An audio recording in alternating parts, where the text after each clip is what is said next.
Oke, assalamualaikum warahmatullahi wabarakatuh. Selamat pagi. Bertemu kali pertama. Di sini Pak Jul akan membahas mengenai geografi, yaitu mengenai lingkungan geosfer, khususnya adalah litosfer. Bab yang keempat ya. Untuk materi literatur silahkan saudara-saudara sekalian bisa mencari di banyak tempat, bisa di perpustakaan atau di web atau di manapun bisa. Gitu ya. Oke, kita langsung saja untuk yang nomor 1. Waduh, nomor 1 aja udah langsung kita sarapan pakai HOTS. Oke, jika X adalah sedimen dan Y adalah batuan metamorf, proses yang dialami oleh Z adalah Z ini. Nah, di sini dikatakan bahwa batuan beku langsung menjadi batuan sedimen. Itu tentu batuan beku itu kan batuan yang keluar dari mulut gunung ya, kemudian membeku. Nah, kemudian hanyut oleh baik aliran angin ataupun sungai. Nah, kemudian dia akan menjadi batuan sedimen. Nah, jawabannya lebih tepat di sini adalah pelapukan. Itu benar, karena dari gunung sampai dengan karena mengalami proses pengendapan itu kan bisa oleh angin, terbawa arus tanah yang longsor, atau terbawa oleh arus air dan kemudian mengendap. Nah, itu juga ada proses pelapukan. Pengendapan jelas, karena yang namanya terbawa dari hulu sampai hilir itu kan pasti ada pengendapan. Kemudian ada pula transportasi. Nah, ini yang sebenarnya sebagai pilihan pengacau ya, ini ada pilihan transportasi. Kita bisa buka ya siklus batunya di sini. Nah, di sini dikatakan bahwa dari batuan beku menjadi batuan sedimen ini oleh pelapukan dan erosi. Ya, pelapukan jelas. Erosinya itu kan merupakan hasil dari pengendapan. Nah, yang tidak ada adalah transportasi. Nah, transportasi itu kita bisa menganalogikan bahwa proses perjalanan antara batuan beku yang sedari awal keluar dari mulut gunung, kemudian terbawa oleh erosi sedemikian hingga pengendapan. Nah, itu kita katakan sebagai sebuah perjalanan batuan. Nah, itulah yang menurut pendapat Pak Jul, memilih jawaban yang D.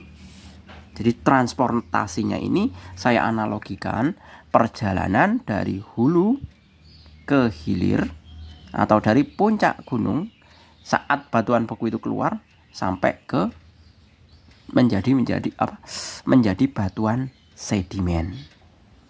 Oke, selanjutnya nomor 2. Batuan yang termasuk jenis batuan sedimen ditunjukkan oleh nomor. Granit itu adalah batuan beku, bukan ya? Kemudian marmer itu adalah batuan metamorf. Kuarsa itu juga batuan metamorf. Jadi jawabannya yang tepat adalah 2 dan 3, yaitu B. Nomor 3, perhatikan beberapa pernyataan berikut. Dampak positif vulkanisme ditunjukkan oleh nomor yang mengeluarkan lava pijar yang menghanguskan areal yang dilalui. Dampak positif, ini berarti negatif. Magma yang dikeluarkan mengandung mineral logam, itu benar. Mengeluarkan gas panas beracun, itu bukan dampak positif. Abu vulkanis menyuburkan tanaman, itu positif. Material yang dikeluarkan mengeluarkan material pasir, kerikil, dan batu, itu juga dampak positif. Jadi dampak positifnya adalah 2, 4, dan 5. Ada ya di sini 2, 4, dan 5.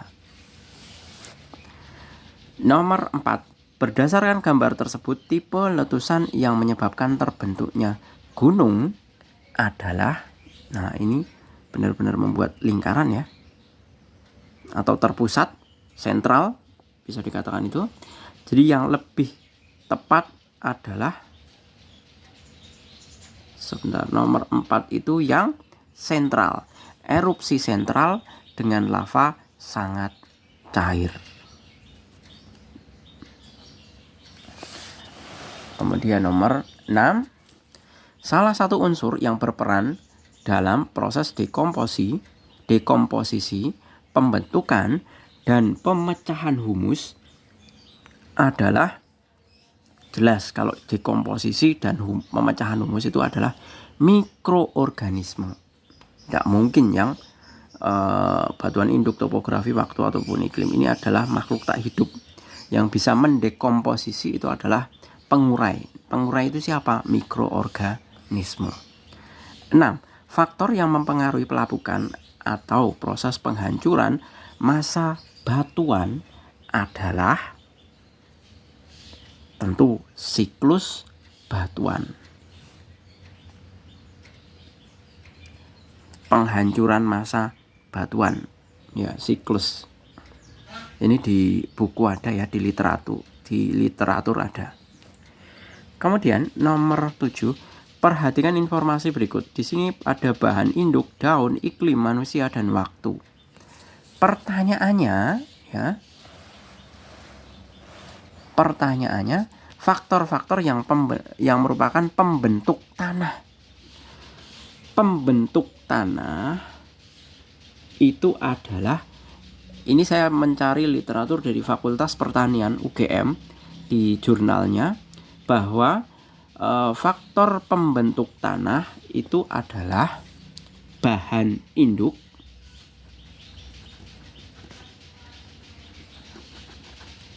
kemudian organisme hidup,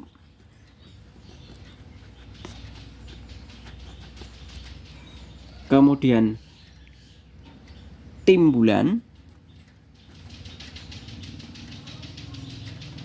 iklim, dan waktu. Nah, ini merupakan faktor-faktor dari pembentuk tanah. Seperti itu. Jadi kalau di dalam pilihannya yang benar adalah yang B, yaitu bahan induk itu 1, kemudian iklim itu 3, kemudian waktu itu 5. Diingat-ingat ya. Nomor 8. Urutan tingkat kesuburan tanah berdasarkan warnanya.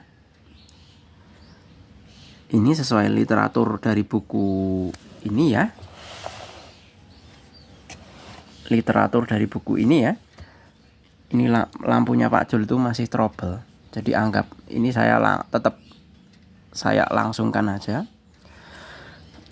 Berdasarkan literatur buku ini, urutan tingkat kesuburan tanah berdasarkan warnanya adalah hitam, coklat, kuning, merah. Semakin ke bawah, kalau atas itu biasanya kecenderungannya semakin gelap. Itu menunjukkan tingkat kesuburannya lebih tinggi dibandingkan bagian yang lebih ke dalam. Ke dalam itu biasanya warnanya lebih cerah. Selanjutnya 9. Di sini upaya pelestarian tanah dengan metode mekanik adalah, itu adalah bagaimana cara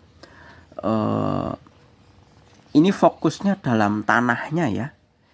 Jadi membentuk tanah sedemikian rupa agar tanahnya itu tetap lestari. Nah, caranya bagaimana?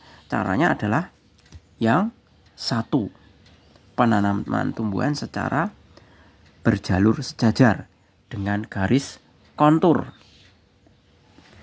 Kemudian yang kedua, pembuatan sengkedan atau irigasi sejajar garis kontur. Nah, jadi ini yang diubah adalah tanahnya, mengubah hanya menyesuaikan dengan bentuk konturnya. Kemudian yang keempat, pengolahan lahan sejajar garis kontur. Nah, kalau yang menanam rumput untuk menutup tanah itu nggak ada korelasinya ya. Kemudian pembuatan cek dam untuk membendung aliran, nah ini tidak ada korelasinya karena seharusnya adalah fokusnya dalam tanahnya, seperti itu. Jadi jawabannya yang tepat adalah 1, 2, dan 4, yaitu yang B.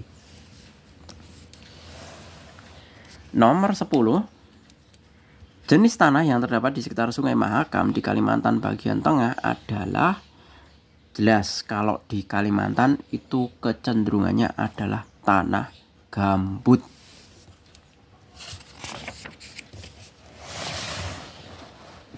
Oke. Kita lanjut ke nomor 11. Nomor 11, gambar tersebut menunjukkan bentuk muka bumi berupa patahan. Ya. Ini merupakan bentuk patahan. Patahan tapi bentuknya adalah patahan mendatar. 12. Suatu gunung memiliki ciri-ciri mengeluarkan lava kental yang menyumbat mulut kawah. Akibatnya tekanan di dalamnya makin kuat untuk memecahkan sumbatan lava yang akan keluar.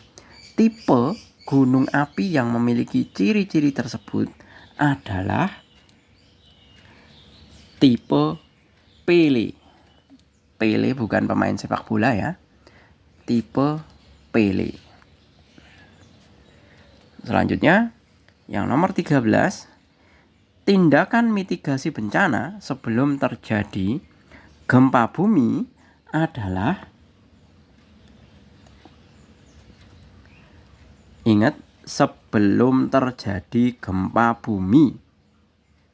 Jadi kalau yang namanya sebelum, mitigasinya adalah membangun rumah yang tahan gempa. Ya. Ingat, kalau mitigasi bencana itu penanganan sebelum bencana dan setelah bencana, atau pra bencana dan pasca bencana. Nah, itu nanti jenis mitigasinya berbeda-beda. 14. Gundukan pasir yang baru terbentuk di gurun dapat disebabkan oleh, jelas, pengikisan batuan oleh angin. Jadi pengikisan bukan hanya oleh air ya, tapi pengikisan juga bisa disebabkan oleh angin. 15. Faktor yang mempengaruhi pelapukan kimia ditunjukkan oleh nomor curah hujan dan temperatur udara, itu adalah lebih ke fisik. Komposisi mineral batuan itu kimia. Tutupan vegetasi itu juga kimia, karena vegetasi ini bukan berarti nanti biologi ya, tapi ada beberapa tanaman atau tumbuhan tertentu yang dia itu mengeluarkan cairan kimia sedemikian hingga dia bisa melapukkan batuan. Kemudian perubahan air garam menjadi kristal itu bukan ya. Perubahan air garam menjadi kristal itu kecenderungannya adalah fisik atau pelapukan fisika. Nah, yang tepat adalah yang kelima, pembekuan air di dalam batuan. Jadi kalau yang namanya air masuk ke dalam celah-celah batuan, dia akan bereaksi secara kimia. Kemudian dia bisa melapukkan batuan itu sendiri. Jadi yang lebih tepat adalah 2, 3, dan 5. 2, 3, dan 5. Oke, kita lanjut untuk yang uraiannya. Apa perbedaan antara lipatan dan patahan? Dan berikan contohnya. Pak Jul sudah merangkum ya mengenai perbedaan lipatan dan patahan di sini. Tapi ya itu tulisannya wah seperti dokter. Maklum dulu Pak Jul pilihan pertamanya kedokteran, pilihan kedua matematika, tapi kedokterannya nggak keterima, tapi keterimanya di matematika. Oke, yang pertama lipatan, ya. Lipatan merupakan gerakan permukaan bumi yang menyebabkan lapisan kulit bumi melipat atau berkerut. Contohnya adalah Pegunungan Kapur Utara di sepanjang Citerep, Pegunungan Kendeng di Jawa Timur, Pegunungan Sudirman di Papua. Ini semuanya ada di literatur buku ya. Kemudian patahan. Patahan adalah gerakan pada lapisan bumi yang menyebabkan lapisan kulit bumi retak atau patah. Contohnya adalah permukaan danau Singkarak, danau Ranau. Seperti itu.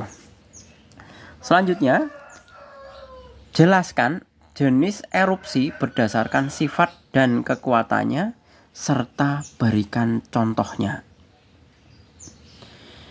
Erupsi itu ada 2.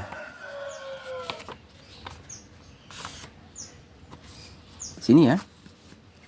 Erupsi ada 2, yaitu erupsi eksplosif. Eksplosif itu besar. Erupsi yang berupa ledakan yang mengeluarkan benda-benda padat seperti bom, lapili, kerikil, batu, dan lain-lain. Ini contoh erupsinya. Kemudian erupsi efusif adalah erupsi yang berupa lelehan lava yang keluar melalui rekahan-rekahan gunung berapi.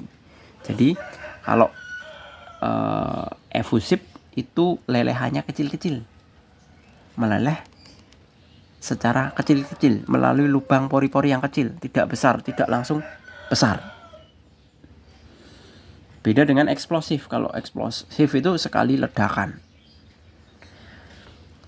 Selanjutnya nomor 3, jelaskan upaya mitigasi bencana erupsi gunung berapi.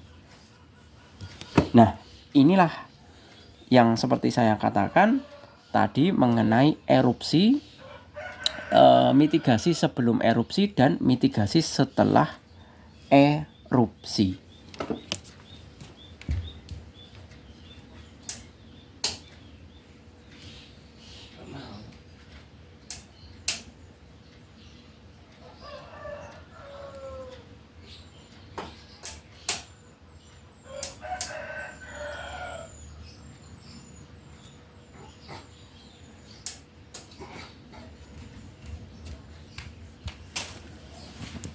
Saya sampai stres ngurus lampu, bolak-balik dibenerin, nggak mau bener-bener.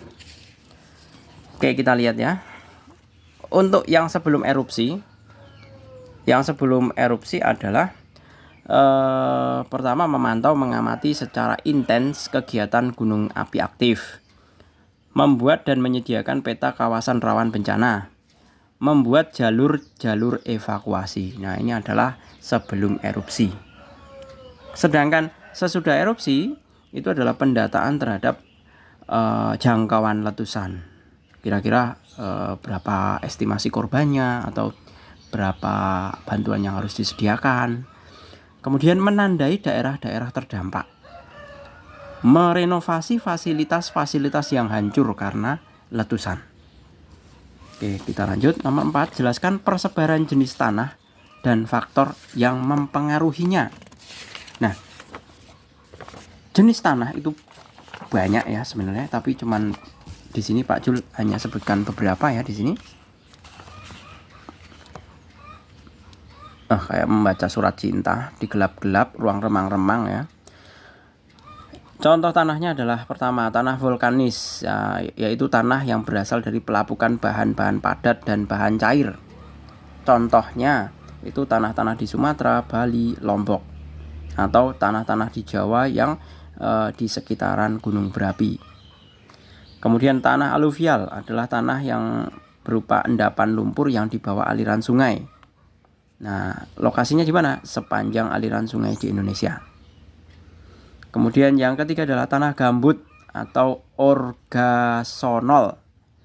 warnanya hitam, kandungan air dan bahan organik tinggi, pH tinggi, unsur hara rendah, ya, drainasenya buruk atau drainasenya jelek, jadi sistem pengairannya jelek. Nah, distribusinya ada di Kalimantan, Sumatera Selatan, Riau, dan Jambi. Kemudian yang D, tanah kapur adalah tanah yang berupa hasil pelapukan batu kapur. Distribusi tanahnya adalah Pegunungan Kidul, Pegunungan Kendeng Jateng, tanah kapur baik untuk tanaman jati. Nah, ini diingat-ingat, tanah kapur itu baik untuk tanaman jati. Kemudian tanah litosol, tanah berbatu dengan lapisan tanah yang tidak begitu tebal. Persebarannya di lereng pegunungan atau gunung di seluruh Indonesia. Nah, kemudian faktor-faktor yang mempengaruhi jenis tanah tadi sudah kita ulas ya, yaitu iklim, organisme, bahan induk batuan, topografi, durasi waktu. Nah, durasi waktu itu maksudnya apa? Durasi waktu itu maksudnya adalah jika suatu tanah dibiarkan dalam rentang waktu yang lama, otomatis ada banyak faktor yang bakal mempengaruhi perubahan untuk dirinya.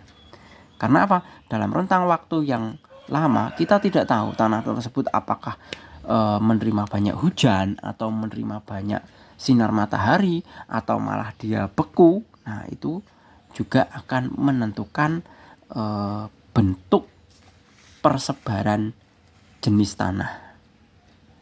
Seperti itu. Itu yang mengapa kok waktu itu juga menjadi faktor penentu dari tanah atau faktor yang mempengaruhi tanah. Itu alasannya. Kemudian yang kelima, untuk kawasan lereng, apa upaya konservasi tanah yang dapat dilakukan? Nah, karena bentuknya lereng itu kan tentunya berbentuk miring. Maka pada lereng gunung dapat dibuat terasering atau sengkedan yang bermanfaat untuk meningkatkan peresapan air ke dalam tanah. Selain itu, juga untuk mengurangi jumlah aliran air permukaan sehingga memperkecil resiko pengikisan oleh air. Oke, seperti itu ya. Pembahasan ini adalah kali pertama Pak Jul membahas IPS Geografi. Semoga tidak bosan. Walaupun ini ada gangguan lampu, saya juga heran. Saya sudah memperbaiki 3 kali ini kok masih mati lampu terus gitu. Semoga kesan pertama yang mungkin kurang mengenakan karena gangguan lampu tetap bisa membuat kita bertemu lagi pada pembahasan selanjutnya. Tetap nanti saya usahakan untuk memperbaiki lampunya. Gitu ya. Pak Zul tidak cut video karena apa? Pak Zul itu waktunya banyak tapi ya untuk kegiatan yang banyak. Jadi kalau Pak Zul harus mengulang lagi, itu Pak Zul itu paling malas, paling susah gitu. Karena selama masih bisa dilihat videonya ya Pak Jul bablas saja. Oke, gitu ya. Terima kasih, selamat pagi. Terima kasih atas kesabarannya juga. Saya akhiri, selamat pagi. Assalamualaikum warahmatullahi wabarakatuh.